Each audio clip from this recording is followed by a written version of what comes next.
the Wetumpka Impact Crater Commission felt so strongly that we needed to go further.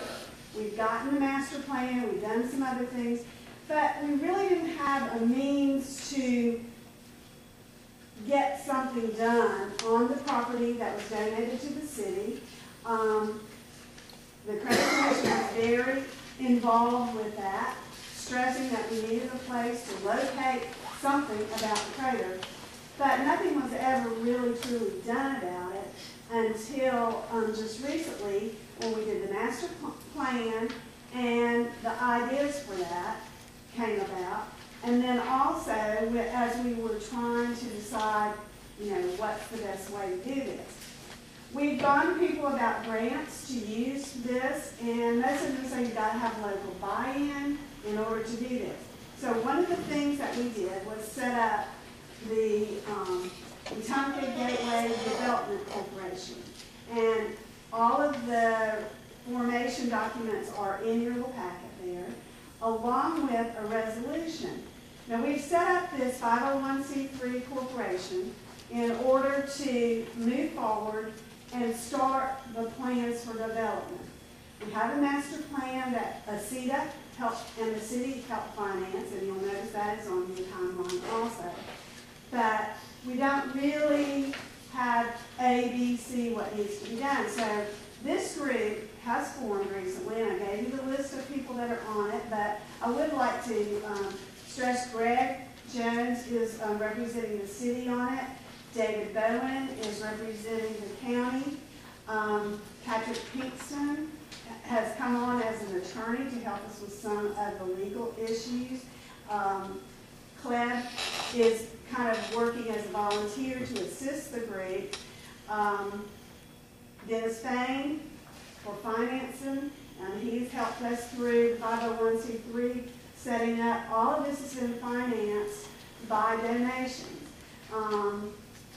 I am serving as the president, I think by default, being the only female on it at this point, but hopefully we are working together. Cody Williamson also represents the Creek Indians, who are very interested in getting something up there that can be a means for people coming to our community. So I think you can see this is, we're just kind of taking our baby steps trying to get to the right place and do this correctly. But we want to bring y'all up to date on it by providing some of where we come from and where we are today. I do want to answer questions if you have any. Appropriate now, Mayor or lady? If any questions. We have this proposed resolution. We realize that there needs to be a contract probably between the Wetumpka Development Corporation, I'm sorry, Wetumpka Gateway Development Corporation, in order to make this official. That a resolution we felt like would be important also. Shouldn't the contract be a part of the resolution? No. I'm a volunteer, not a city official. So. Yeah, I think that would be the recommended way to handle it, is to work out all the details of the contract and attach it to the resolution for final approval. But I think we really just wanted to give y'all sort of an update on what was going on and get you thinking about how the city would want to craft this particular contract agreement with the corporation to be able to start raising money and initiate the preliminary needs for the development of the site. So it's just, it needs to be some work done on it, and so this is just starting.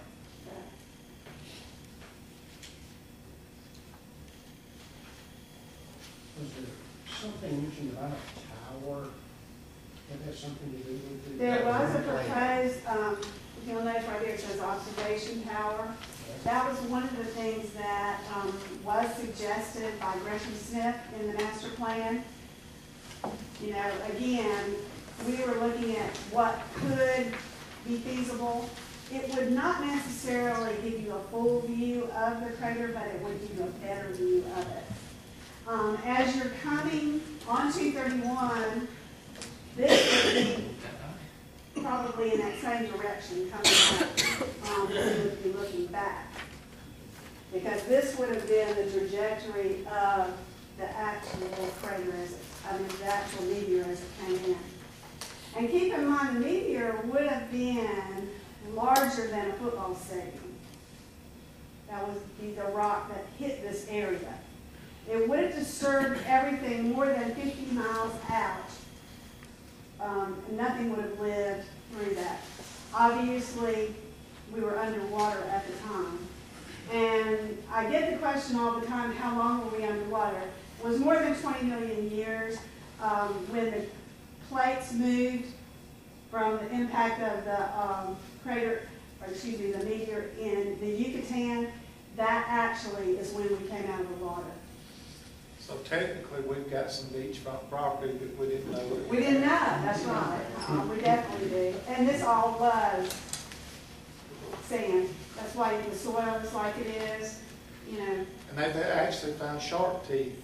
Fossils are all around. That was marine life. Fairly, on this master plan, how much of the 26 acres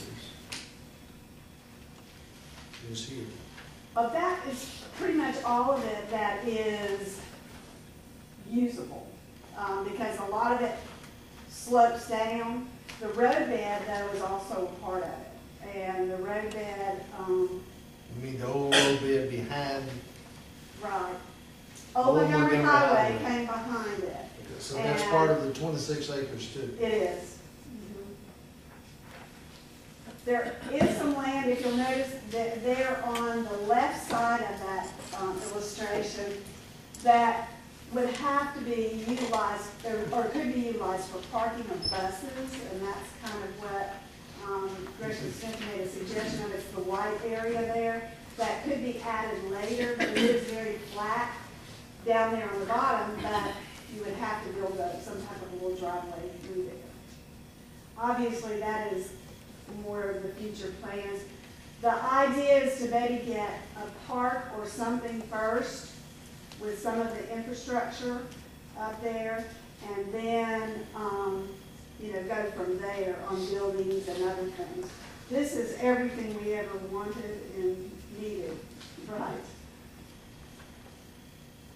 About research facilities and other things. And I was in on this when this was done, but I can't, has there been any drilling done up there that, is this gonna be rock? Hadn't been any core done that I know of that we've done recently. I never even thought about that doing all of this, that when they came through there and cut down the mountain, you could tell where they cut it off. Right. What we've got over